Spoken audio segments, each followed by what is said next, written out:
చెప్తాడు కానీ నిజమేది. ఇక దాంతో పాటుగా మరొక అంశం, హైదరాబాద్ దోమల బాధ.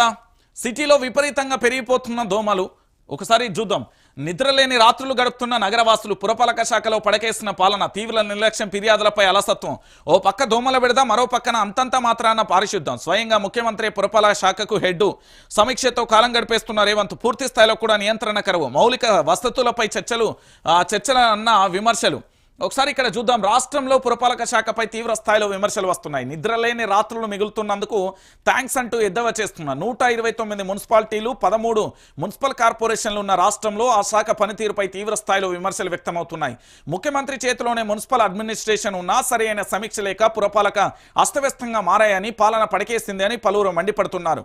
సీఎం దగ్గర పురపాలక శాఖ ఉంటే పాలన పరుగులు పెడుతుందనుకుంటే నత్తనడకన సాగుతుండడం విమర్శలకు దారితీస్తుంది.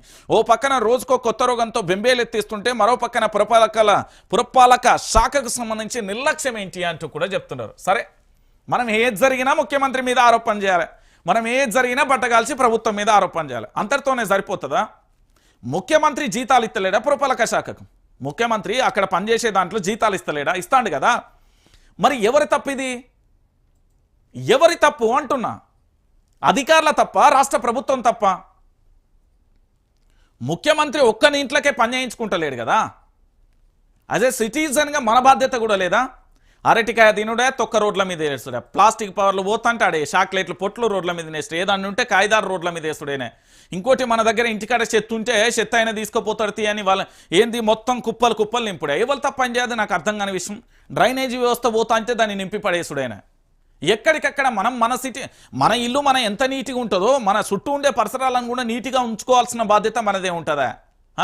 రోడ్ల మీదకి ఏంది అది పార్కులకి పెంచుకునే కుక్కలను తీసుకొచ్చి ఎక్కడ పడితే అక్కడ మోషన్ వేయించుడైనా ఇష్టానుసారంగా జరుగుతున్నది. ఇది వాస్తవం కాదా?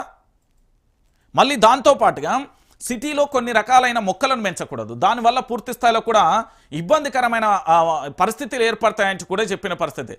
ఏంది ఆ డివైడర్లకు మొత్తం మధ్యలో ఏం చెట్లు పెంచుతాలో అవి ఎప్పుడో తీసేయాలని చెప్పారు. ఎందుకు పెంచుతున్నా? అవి ఆరోగ్యానికి హానికరం, చర్మ వ్యాధులు వస్తాయి, రకరకాలుగా రకరకాల వ్యాధులు వస్తాయి. దాన్ని తీసేసిలా లేని పరిస్థితి కనబడుతుంది. అంటే ఇక్కడ ఒకసారి మీరు అందరూ కూడా ఆలోచించాలి. రాష్ట్రానికి సంబంధించి పురపాలక శాఖ మంత్రిగా ఉన్న రేవంత్ రెడ్డిది 100కు 1000% తప్పు.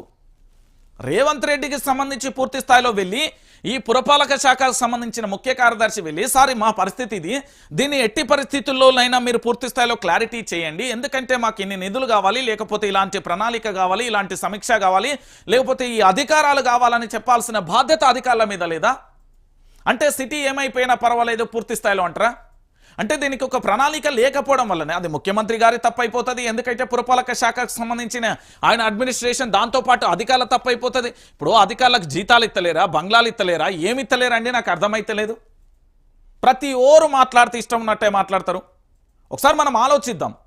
ఒక్కసారి ఆలోచించిన తర్వాత మనం మాట్లాడదాం. ఈరోజు తెలంగాణ రాష్ట్ర వ్యాప్తంగా పూర్తి స్థాయిలో కూడా ఏ సిటీకైనా వెళ్దామండి, ఎవరి నిర్లక్ష్యం అండి? అధికారులది, అక్కడ ఉన్న స్థానిక సంస్థలకు సంబంధించిన ఎమ్మెల్సీ, ఎమ్మెల్యే, ఎంపీల వాళ్ళది ఉండదా అండి? వాళ్ళు సమీక్ష చేయాల్సింది పోయి మొత్తాన్ని ముఖ్యమంత్రి ప్రభుత్వాలను చీకొట్టడం కాదండి. కొన్ని సందర్భాలలో మన బాధ్యత మనం కూడా గుర్తు చేసుకోవాలి. మన బాధ్యత ఏంది అనేది కూడా మనం గుర్తు చేసుకోవాలి. చెత్త తీసుకొచ్చినామా, ఇంటికాడ అయిపోతాడా, రోడ్డు మీద ఏదన్నా ఉన్నదాడ పడేసిపోయినామా, అది కాదు కదా. మన బాధ్యత కూడా నిర్వర్తించినప్పుడు అన్ని ప్రభుత్వాల మీద రుద్దుతే ఆల్రెడీ ప్రభుత్వం అస్తవ్యస్తంగా ఉన్నది అని తెలుసు, ప్రభుత్వం పూర్తి స్థాయిలో పరిపాలన సక్రమంగా లేదు అని తెలుసు, ప్రభుత్వానికి సంబంధించి ముఖ్యమంత్రిని పని చేయించట్లేదు అని తెలుసు, ప్రభుత్వానికి సంబంధించే మంత్రులు నాదంటే నాది సీఎం అంటున్నారు అని తెలుసు. దాంతోపాటు ఐఏఎస్ ఆఫీసర్లు, ఐపీఎస్లు ఏంది అంటే ఒకరు సెటిల్మెంట్లు, ఒకరు ఏసీలలో కూకుంటున్నారు అని తెలుసు. ఇన్ని తెలిసినాక ఇంకేందండి మనం మాట్లాడేది? ఒకసారి మన అందరం కూడా ఆలోచించాలి. తెలంగాణ ప్రాంత ప్రజలు, ఒక పౌరుడు